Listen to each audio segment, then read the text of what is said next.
Parks Alliance board member, having served 10 years on the board, and I'm pleased to be your moderator for today's session.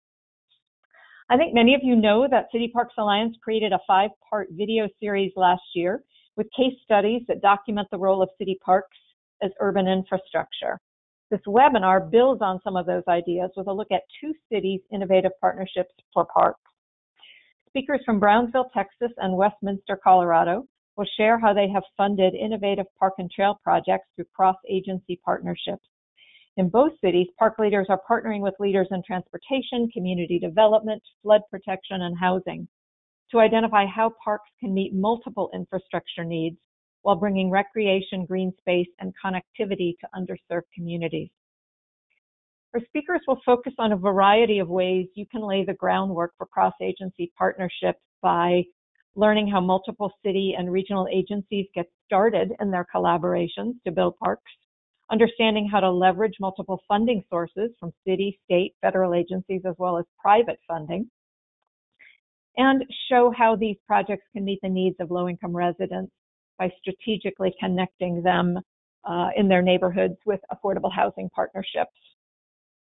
We hope that no matter where your parks agency or organization is around the country, that today's session will ensure that you are equipped with some new ideas, some tools, methods to build and support effective infrastructure partnerships in your community. So our first speaker today is from Brownsville, Texas, Damaris McGlone, who currently serves as the Park and Recreation Director for the City of Brownsville. She works on enhancing current operations and park and recreation services to the community to ensure equity, wellness, and nature conservation efforts. She previously worked as Assistant Parks and Recreation Director for the City of Brownsville, where she started in January of 2014. Her past experience includes work for the City of Reno, Nevada, the City of Austin, Texas, and specifically in their Park and Recreation Department as a certified therapeutic recreation specialist, helping those with special needs to access recreation services. With her will be Marina Zolezi, who has worked with the City of Brownsville for more than 10 years. She is currently the Director for the Office of Grant Management and Community Development, where she has held the position for over 4 years. Marina has a master's degree in public affairs from the LBJ School of Public Affairs, University of Texas at Austin, and a bachelor's degree in business administration from St. Mary's University in San Antonio, with concentrations in financial services and corporate finance. She's passionate about serving the City of Brownsville, where she was born and raised. Following the Brownsville team, we'll hear from 2 speakers from Westminster, Colorado, and the Little Dry Creek Project. John Burke, PE, who is the Development and Construction Manager for the City of Westminster, Colorado. He's also the author of a book entitled RFP, Request for Personality, Win People, Win Projects. John worked as a civil engineer in the private sector for 10 years and has invested the last 15 years working for the City of Westminster. He recently managed over $50 million in infrastructure projects to complete the Westminster Station, which is part of the Regional Transportation District's commuter rail system that connects Westminster to Denver and Denver International Airport.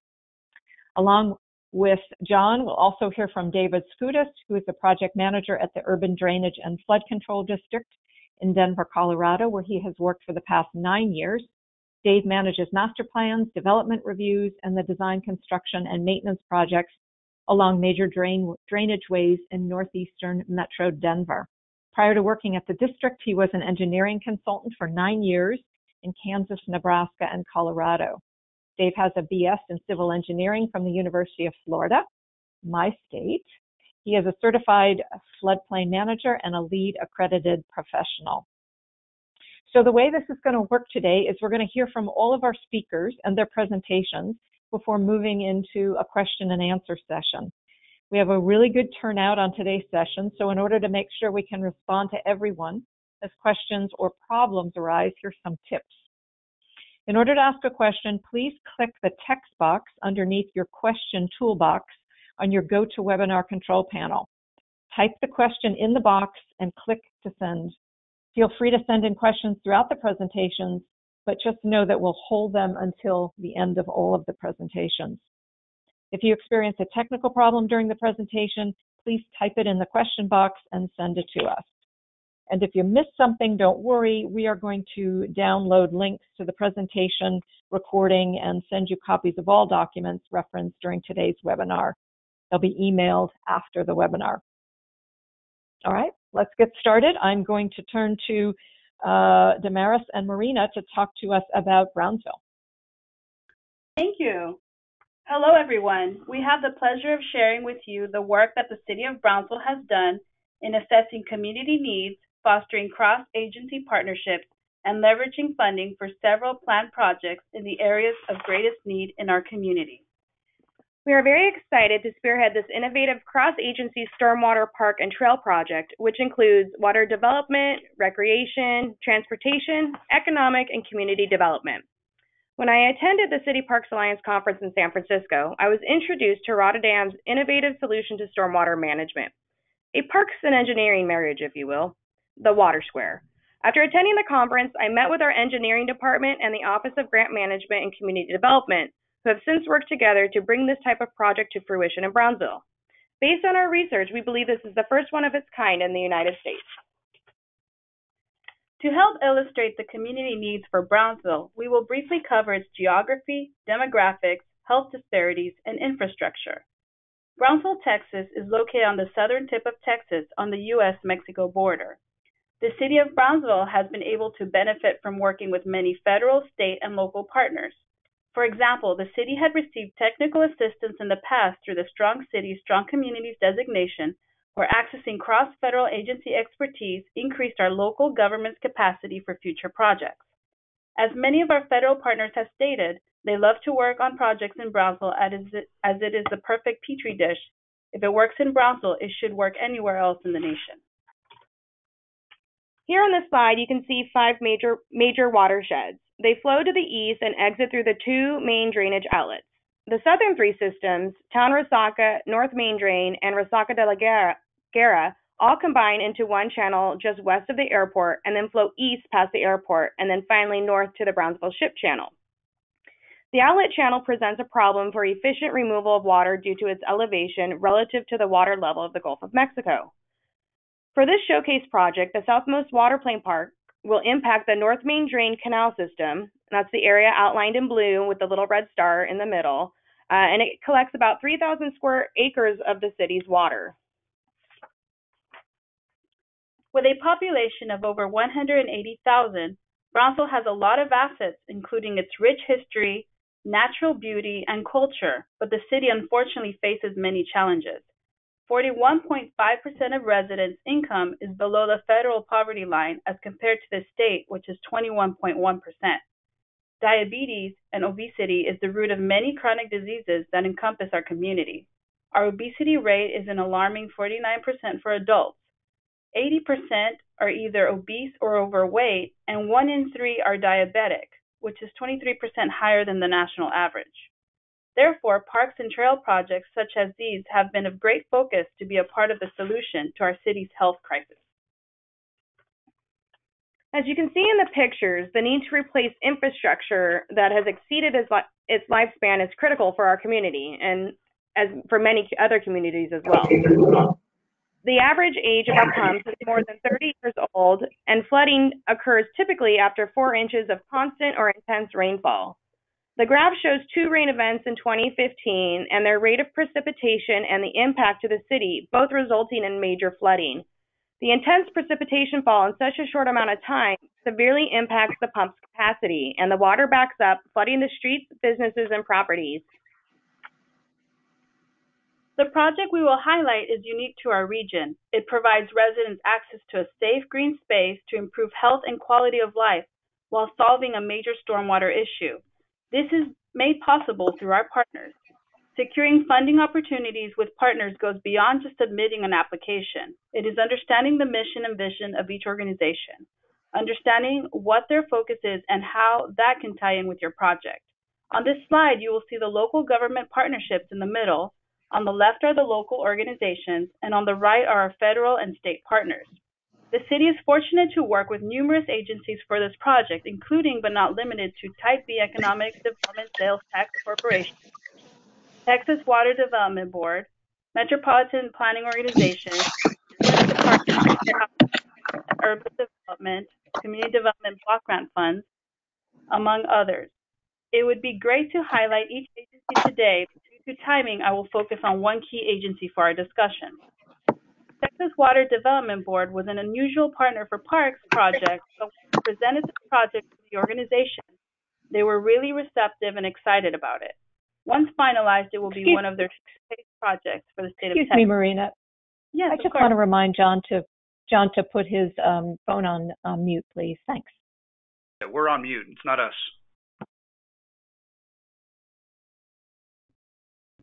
Okay, thank you. The Texas Water Development Board, or TWDB, typically focuses their funding on conservation and the responsible development of water for Texas. They provide below-market fixed-rate loans to local governments for projects for water supply, water quality, and flood control, and they provide grants and loans for the water and wastewater needs of the state's economically distressed areas such as Brownsville. More particular, the Clean Water State Revolving Fund provides low-cost financing for a wide range of wastewater, stormwater reuse, and other pollution control projects. In fiscal year 2017, the program committed over $8.3 billion for water projects across Texas. It is important to note that stormwater funds can be used for planning, acquisition, design, and construction of stormwater activities for soft structures such as wetlands and green infrastructure, and hard drainage structures, pipes, and concrete channels. So understanding their focus and our own focus was really important for that. It is important for parks and recreation agencies to recognize that this type of funding is available, and showing funders that parks are a solution or a component of the solution is essential for parks and recreation agencies to find alternative funding sources for parks projects. There are several planned projects in various stages for one of our most disadvantaged areas of the city, called Southmost. We, in partnership with Building Communities Workshops, a local nonprofit, have collaborated on community engagement shopfront series to ascertain the wants and needs of the Southmost community. For the following projects listed on the slide. The anchor project can be seen by the rendering in the top right. That is the Southmost Waterplane Park. But before we get into the crux of that project, a few other phases have started and some are completed that will contribute to the overall project as a whole. When I had seen Rotterdam's Water Square, I thought that might meet our need for stormwater management, and that's when we began conversations with city management, engineering, and our grants department to see how we could best leverage funds to get this achieved. Rather than just competing for funding, we decided to work together and layer projects where we could further justify that funding. We highly recommend working with other departments and look where work is being planned and see if there's a way to maximize that and layer your projects together and time them together as well so that you can get additional funding if need be. Our engineer that is not on the webinar today, but has been a key part of this project, David, loves working on our parks projects in collaboration with engineering because it makes the money spent on engineering and stormwater management much more palatable to the community, as trying to sell unseen gray infrastructure that's under the street or underground for stormwater and flooding is more difficult. By adding a park to it, it makes that costly unseen infrastructure much more, in his words, sexy or more presentable. The park helps to sell the package for the community recreation use. On this slide, you can see the map that connects all of these projects.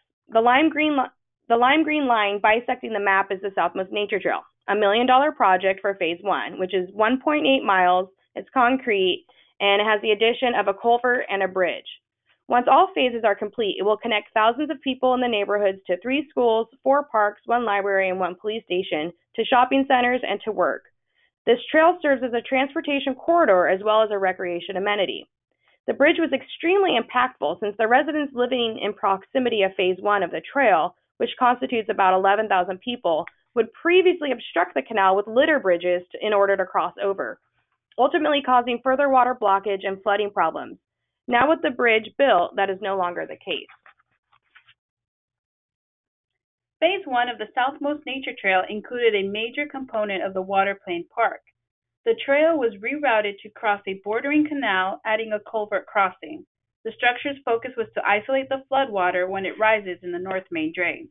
Adding a control valve on the culvert ensured that floodwaters either flowed downstream or closed automatically, as the water rose to stop floodwaters from flooding the upstream homes and businesses. The Reef Park renovation was funded by the Community Development Block Grant Program and general funds. Reef Park is a small island park that was identified by the Parks Master Plan to be in poor condition. The park is in the middle of the street in a neighborhood that had previously no access to the other side of the canal. Design and programming was improved with new park amenities such as inclusive design playgrounds, spinners, and multi-use surface basketball courts. On this slide, you'll see La Posada Park plat. It was purchased in 2015. It has a dry bed resaca that is currently undergoing restoration so that water can be reintroduced. Reintroducing water to this location is essential, as this is one of the last locations in the area for the rare near extinct Montezuma cypress tree. These behemoths are water-loving trees that are just spectacular to look at. You get that similar sense of awe as you get being near the giant redwoods. The Southwest Nature Trail is the terminus to this park, and adjacent is a tract of U.S. Fish Wildlife land with whom we have an MOU and cost share a full-time position for programming and to open up more land for public access, meeting one of our PARD Master Plan goals to increase green space by over 600 acres by 2019. Also on this site is an urban farm operated by the Brownsville Wellness Coalition and the partially restored Jagoo Bridge from the 1800s, as this was an old plantation site. Future plans are dependent on funding, are to renovate the old Head Start building into a nature center and grow our partnership with U.S. Fish and Wildlife. And those who are unfamiliar with the term resaca, there are old distributaries of the Rio Grande River, previously only used for irrigation, but are now being repurposed for recreation activities as well. The Stormwater Management site will have 3 surface detention ponds that double as park amenities intended to flood, connected underground by 2 subsurface detention ponds. One of the green infrastructure components of the project is the connecting underground detention ponds that will percolate water back into the ground so that we don't hold water and it goes back into the earth. By design, water will come in from the east side, flowing in from 4 corners. See that red star on the map? That's the intersection of 2 major thoroughfares, and that area probably it floods greatly, impacting drivability and access. It will open the bottleneck and we can get water out faster from 4 corners and alleviate flooding. Stormwater will fill up the multi-use field first, that's the deepest tier. When it gets to a certain level, the water will drop to the underground detention, taking the water out and hold like an overflow. Picture a bamboo chute that flips down once it fills up. It will drop down to the next one so that the underground detention pond will hold and store water for as long as it can, putting water back into the ground naturally and not back into our system. Then it goes back up to the second surface detention pond, the middle park amenity, and once that fills, the process repeats for a 3rd time. The splash pad was intentionally designed rather than a playground due to the proximity to nearby pools and overall lack of available transportation and affordability. Plus, it's hot in South Texas during summer. Notably, the water is non-chlorinated and it can discharge back into the resaca, our second GI component. Water gets up so high in the north main drain that it backs up into the 4 corners, which made the big issue for flooding. So by holding water here in this plain water square, we can alleviate flooding until our system catches up with our pumps. The water will have a place to go rather than flooding the city.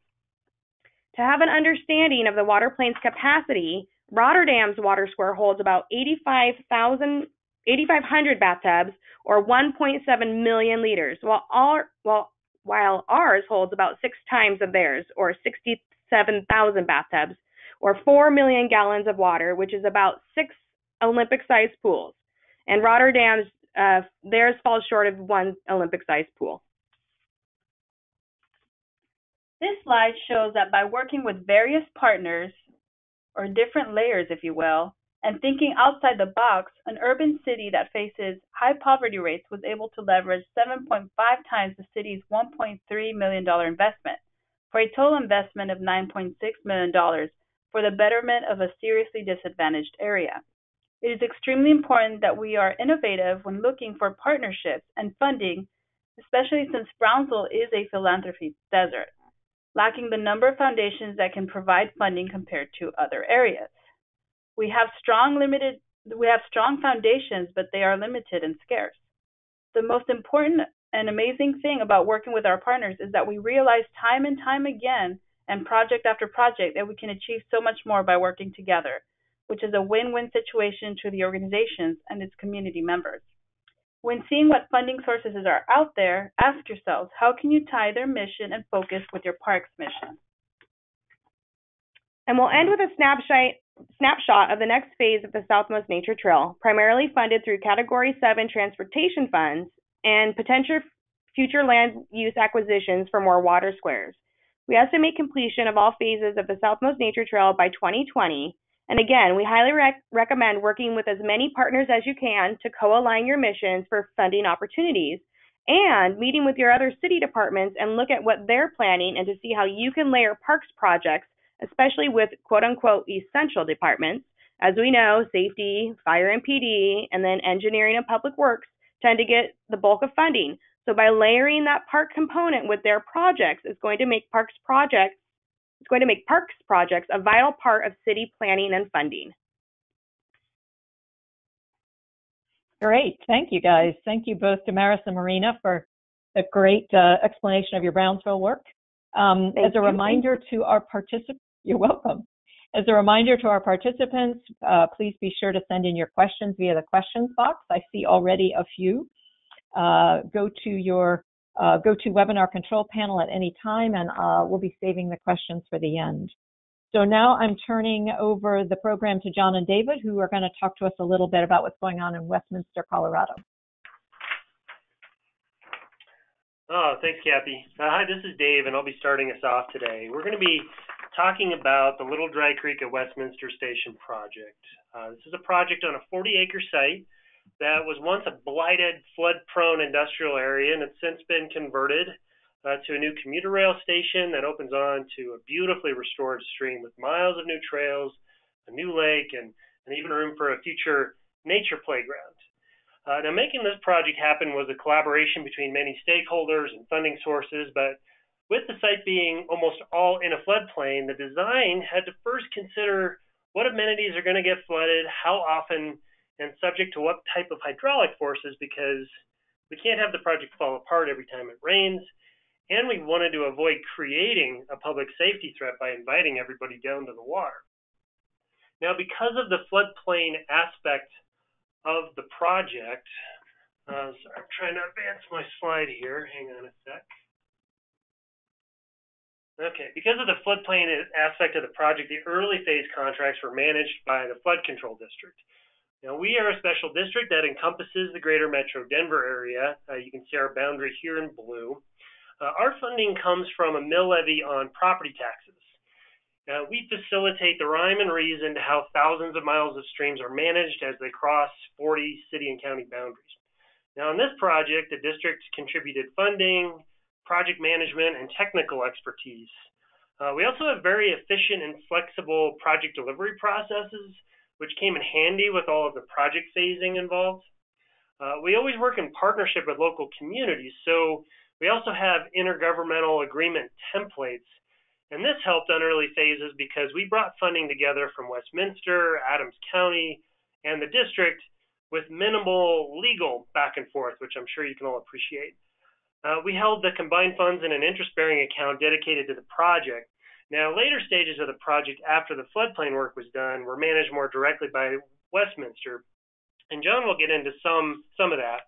But in short, we had the right stakeholder manage different aspects of the project based on who was best equipped to do so.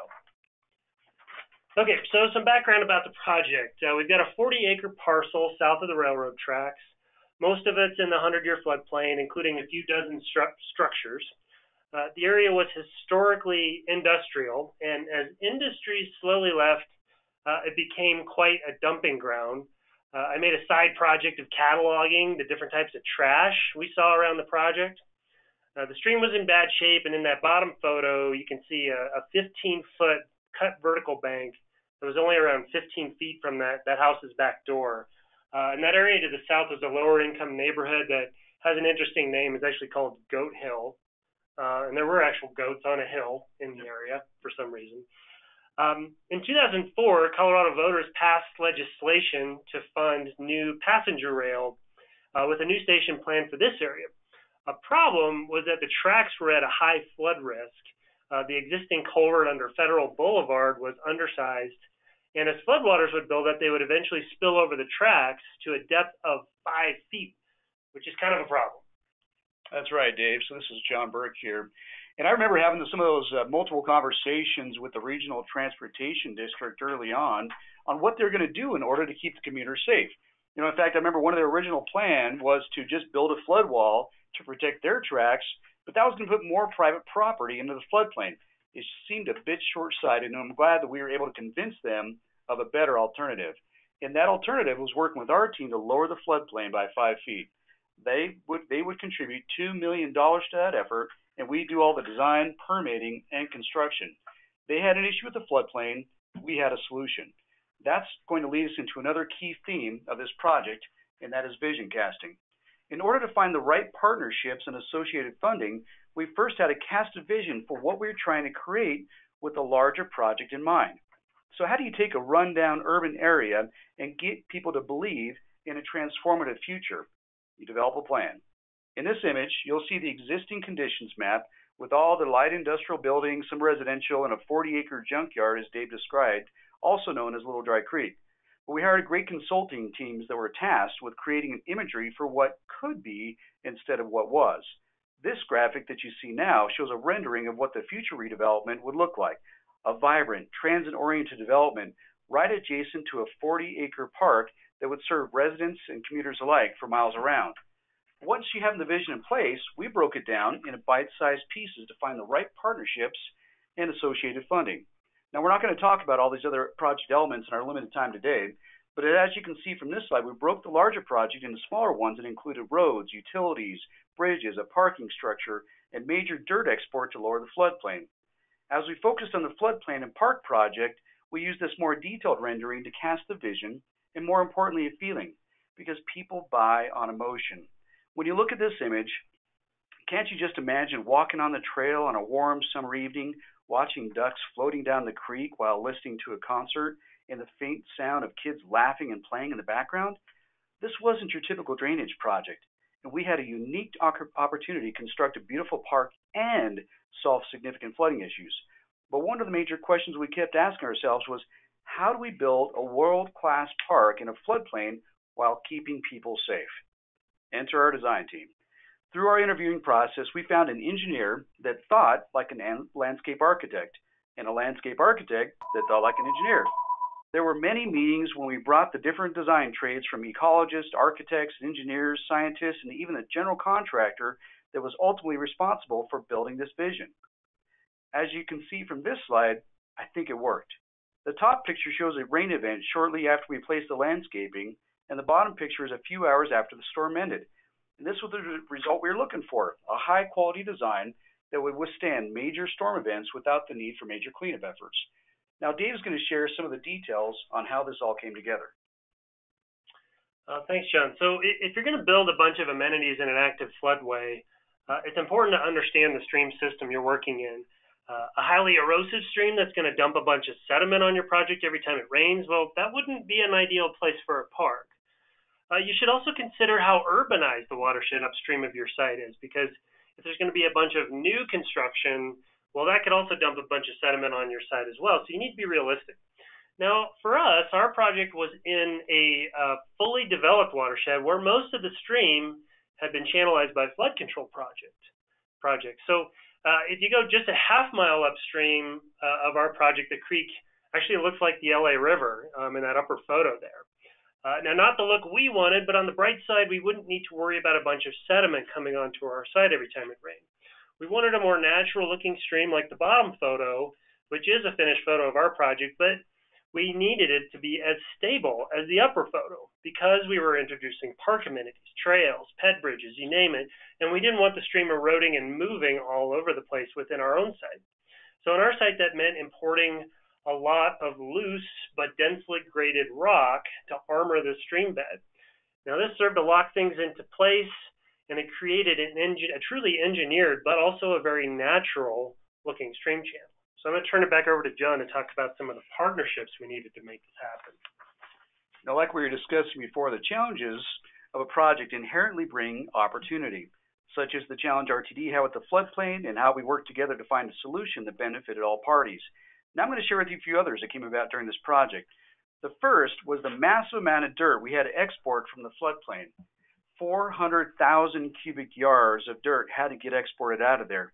When we first started developing the cost estimate for this project, the going price for exporting dirt was about $14 a cubic yard. This meant just to move the dirt alone was going to cost $5.6 million. That was a huge sum when my original budget for the whole project was only $12 million. So if I didn't do something different, there was never going to be a park built on this site. So our team got busy trying to find places to haul the dirt that were close enough that it wouldn't cost as much for the hauling. So you see, creativity comes through constraints. And most commonly, these constraints are time and money. We faced both. We had to complete our project before RTD opened the commuter rail, or we'd face $10,000 a day in delay claims, and we didn't have all the funding in place before we had to start. So we got after it. Before we even finished the design, we knew one of the biggest cost issues was going to be that dirt. So through some connections we had with active developments in the area, we identified 3 sites that we knew needed clean dirt. The first was redevelopment of the Westminster City Mall. They need about 50,000 yards of dirt right away. We also knew of a couple other developments shown on this map that also needed dirt.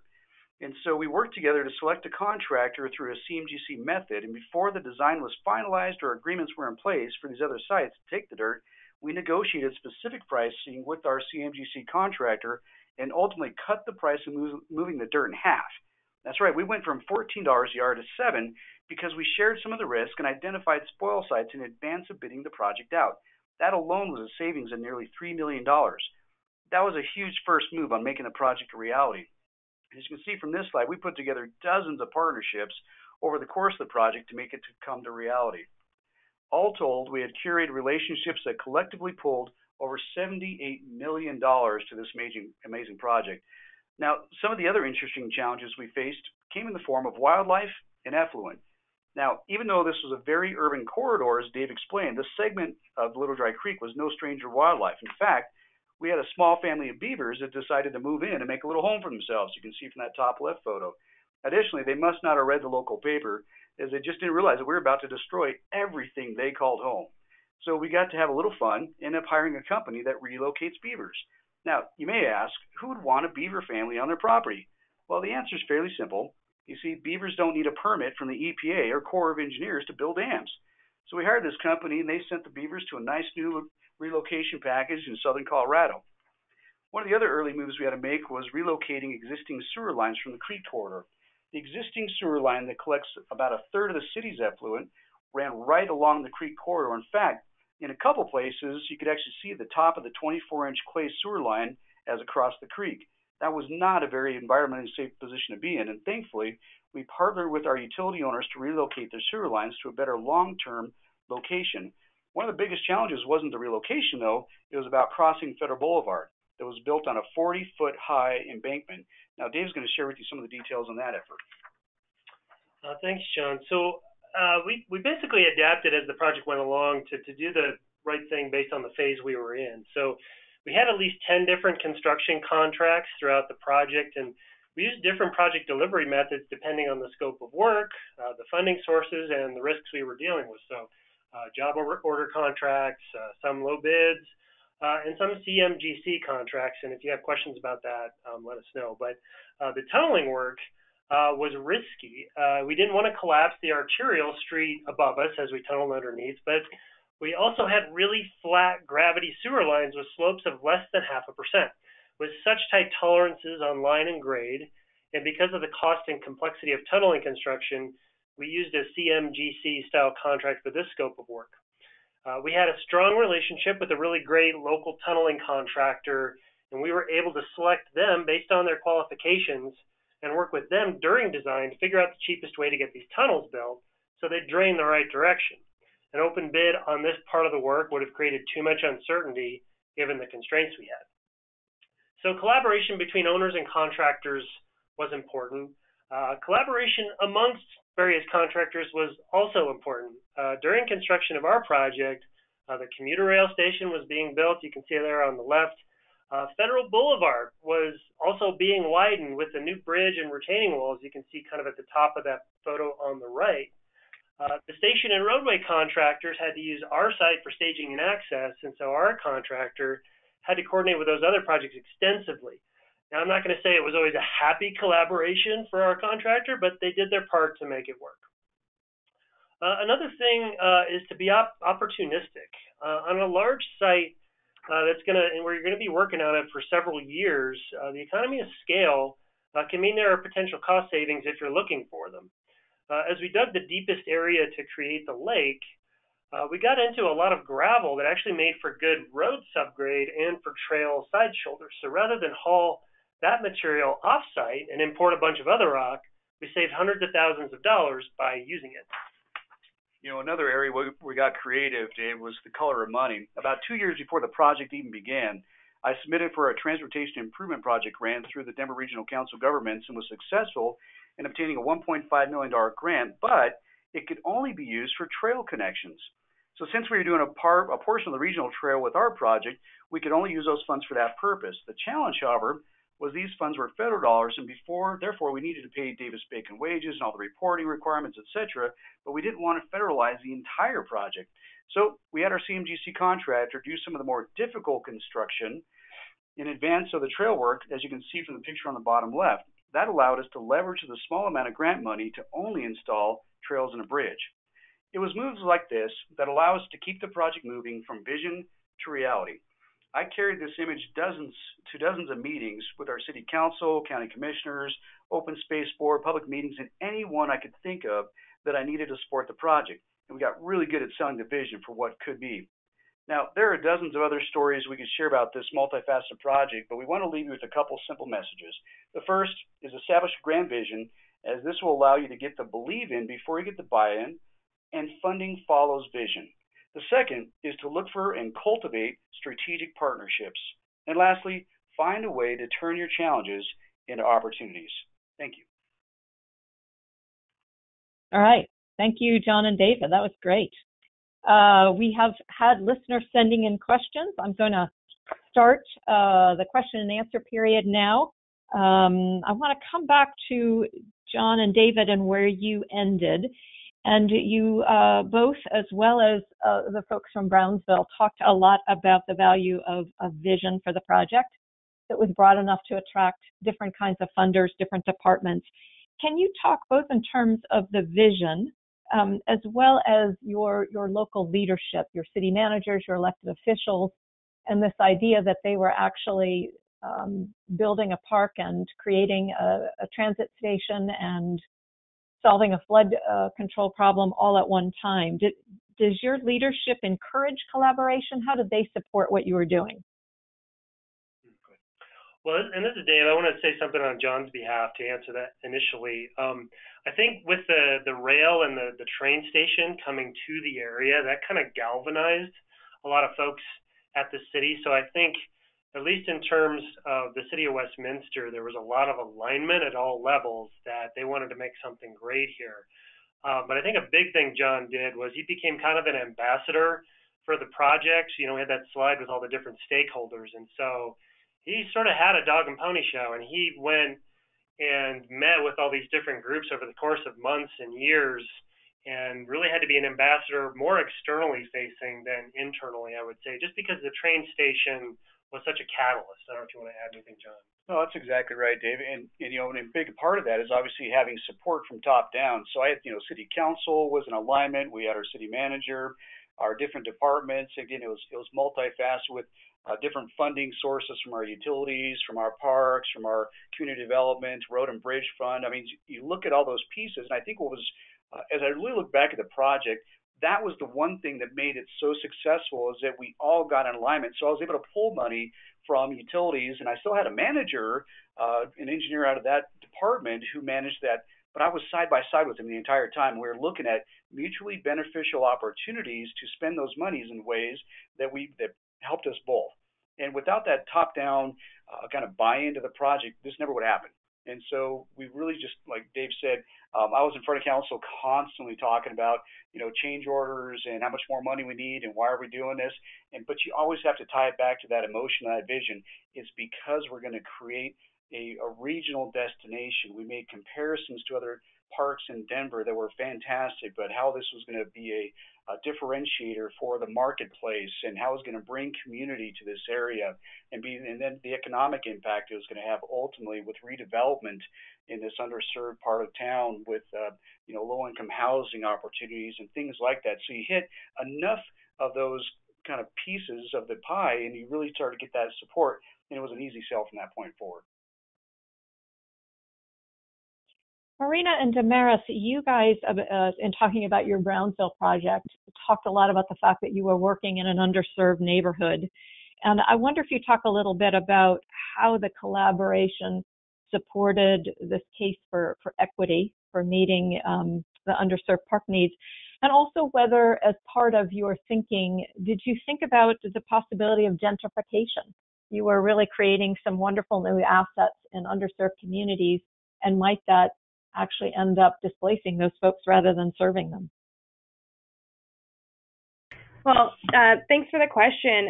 Yes, this is an extremely underserved neighborhood, and I think nearby, I think the average income is about $12,000, up to max $30,000 per year.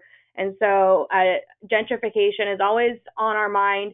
I think one of the benefits of a poor community is that Brownsville is kind of poor all over the place. And so we don't really have that huge equity disparity for income. Some wealthier areas are towards the north, as Brownsville is so historic that it grew from the south and was very centralized. But a big priority for our parks is making sure that we are equitable for each of our districts, and then making sure that people have access to that. And so while the city grew and other parks grew to go with those new neighborhoods, this neighborhood kind of got left behind. The maintenance was overlooked in the past years, and major development just wasn't happening. But the health disparities were so great in this area as well, that the need, and we understood as a community that it was very important to add trails and natural ways, free ways for people to get healthy and have access to schools. Even the schools have a rule that 2 miles away, if you live closer than 2 miles to the school, you're not eligible for transportation. And that was a huge population of this area wasn't able to access transportation. So this trail project and then the area of flooding really impacted that. But we don't have a huge cause. It's like some of the other major cities, like when I used to work in Austin and on the east side, understanding that gentrification is a major area of concern, and you do have to look at that in planning your parks projects. Thank you, Damaris. And I want to add, this is Marina. In regards to collaboration and working with the underserved neighborhood, on an annual basis, we hold community voice campaigns. And that campaign the focus is to engage and to assess our community. We go out and ask what our community priority needs are on an annual basis. And year after year, the priority is drainage and streets, of course. And so we do have these surveys in English and Spanish. We go to the housing authorities. We go to different events. We make sure that we are represented in different areas, and also provide at the libraries kiosks where they can access online surveys as well.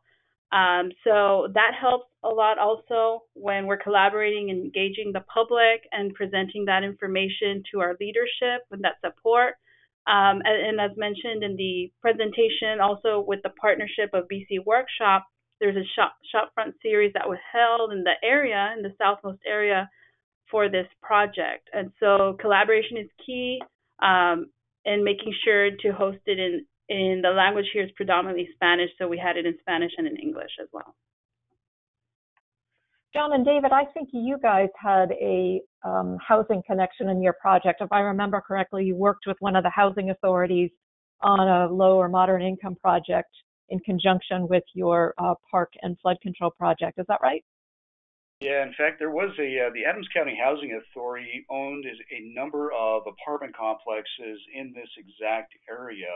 And as part of the project, we ended up working with them on a brand new building that just happened to be literally a block away from the new train station. And part of that was to implement some of the storm sewer network that was non-existent prior to them starting that project. So it was in collaboration at direct impact with them. In fact, they're coming in with plans to do more renovations and really demolition of these 1970s vintage apartments and then rebuild that community from the ground up with some of the affordable housing. So that was a very big benefit to that community that, again, underserved, underprivileged, and where this one project, particularly access to rail, access to the bus transportation system is critical for them to get services a number of times. So that was another one of our partnerships with this project.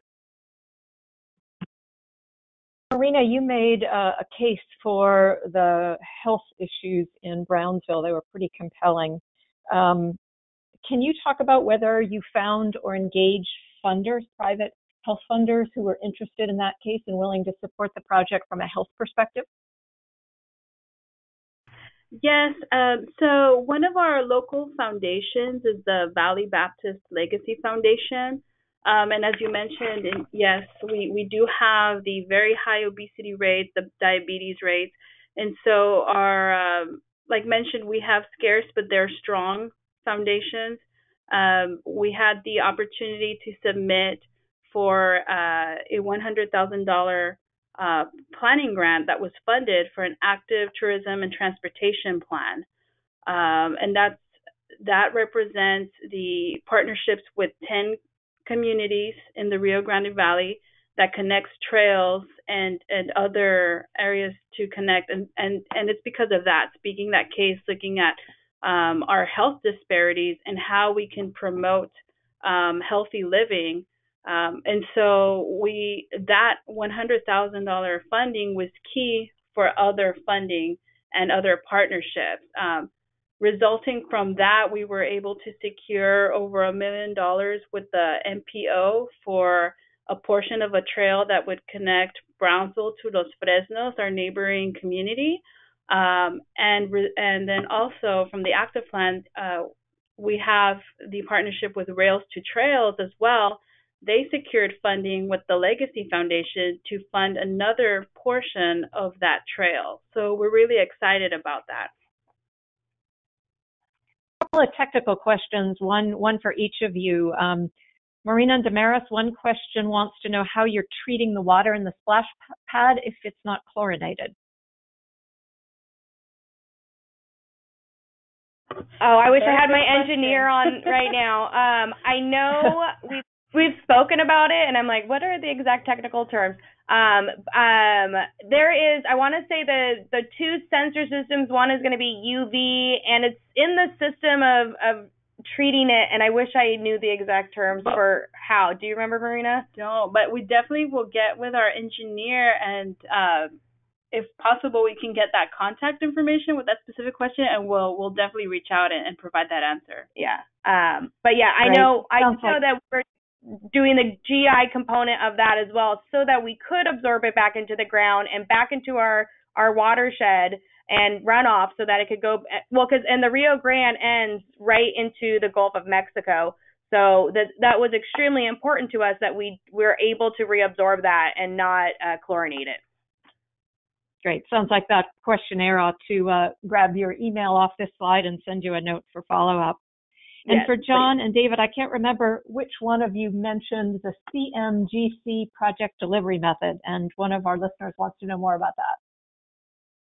Yeah, this is Dave. That stands for Construction Manager General Contractor, and it's kind of an amorphous phrase, and it can be used in different ways. But for our purposes, it meant that we used qualifications to select a contractor while we were still in design, and then used them to help inform how we finalized the design, and helped us with value engineering and timing and scheduling and pricing the job. And it material selections. I mean, definitely there's a lot of rock and sort of fancy features we brought into the park, and there was a pretty significant material selection aspect of it that helped us save a lot of money.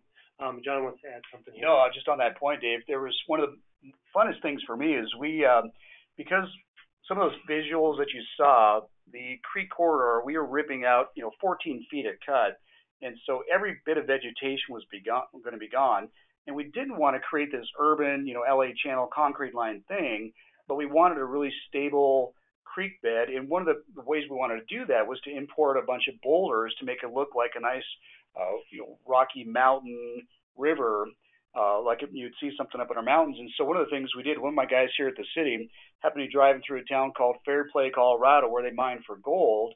And all of those boulders that you saw in some of those images, they were just trash for the town of Fairplay, Colorado.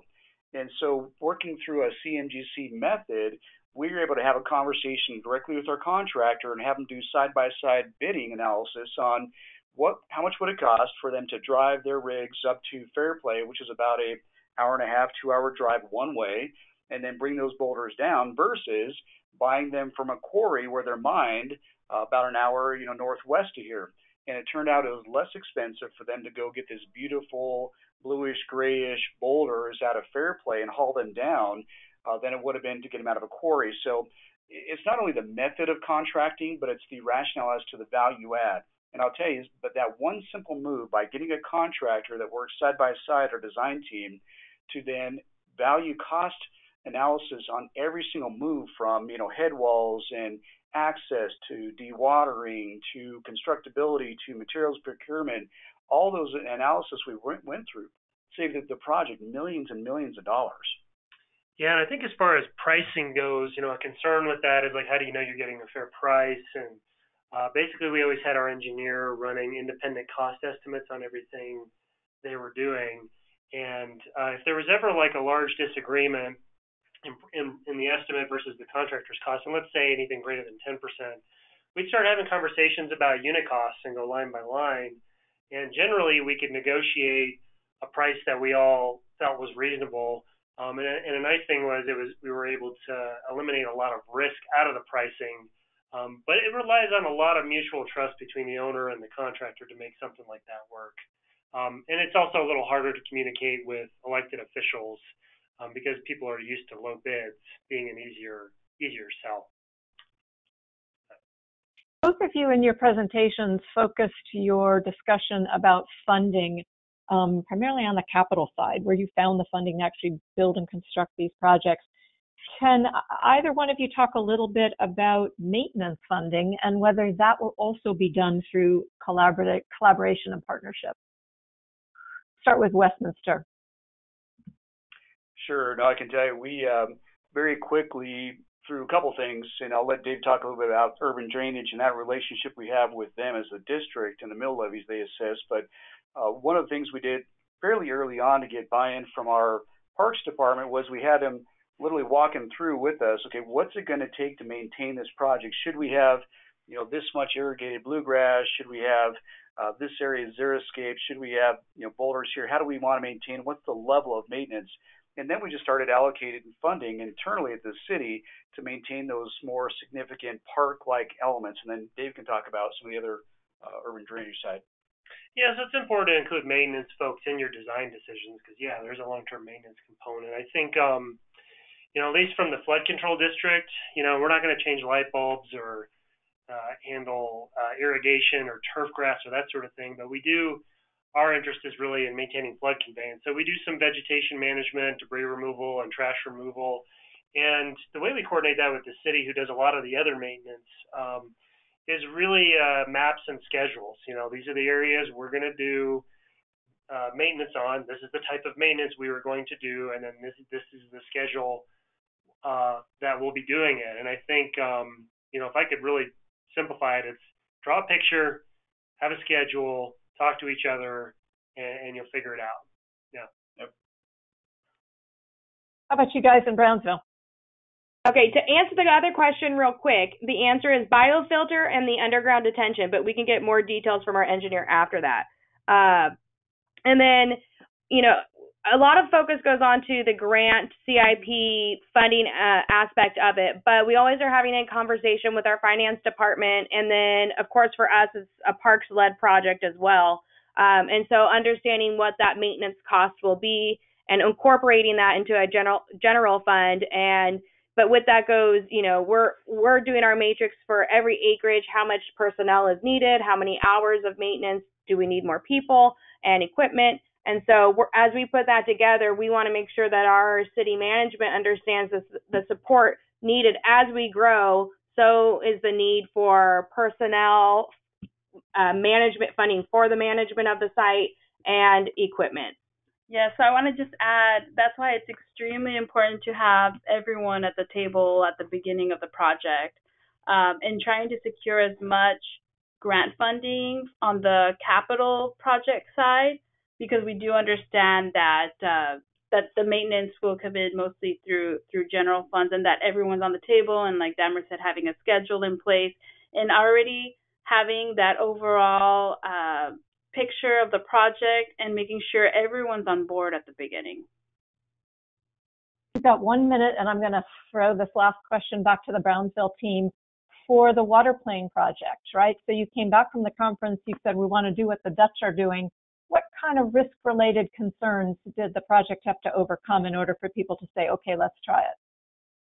I think the risk that came with it was the risk was accepted once we had Hurricane Harvey and some major storms, and we knew for a long time that flooding was an issue. It was more of an annoyance, but as weather patterns are increasingly more and more flooding, and the community is really speaking up about that, I really think that partnership of parks and engineering stormwater management said, okay, hey, we're willing to do this, because not only is there the essential need, that underground unseen stuff, but to make it to be an amenity, we're already underserved. We were 600 acres short. So, but ultimately it was the experience and the understanding that, hey, we've got to do something about this problem. And John said something really good about, creativity comes through constraints. And by utilizing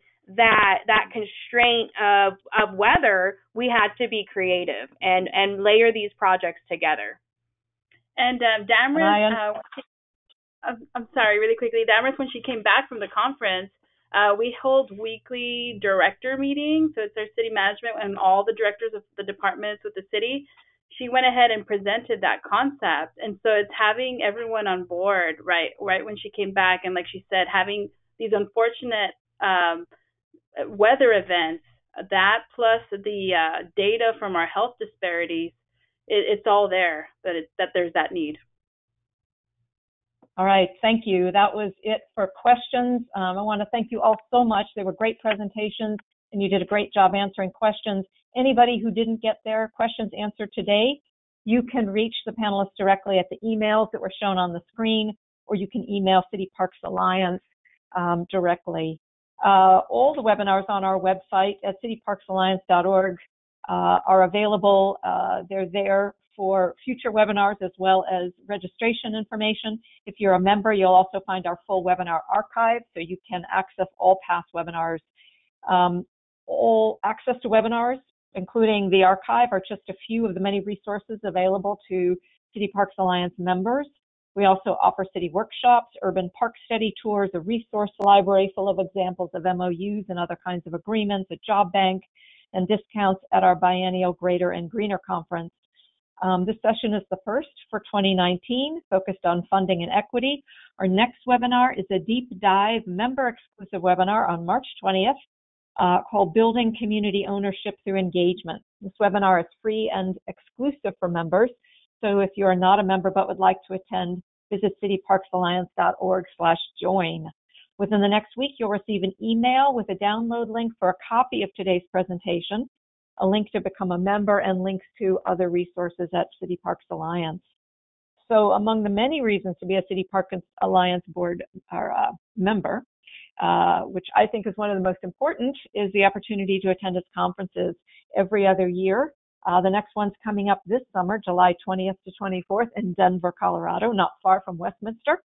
The conference website has just gone live. You can access the schedule of educational sessions, mobile workshops, weekend tours at www.greatergreener.org. So once again, thank you to all our participants on the line live and also those who will be catching the recording for helping to make CPA's webinar series a success. Please take a minute to fill out the very short evaluation that will pop up after the session concludes. Once again, thanks for joining. Thanks to our speakers, and all of you keep up the great work you're doing in all of our urban parks.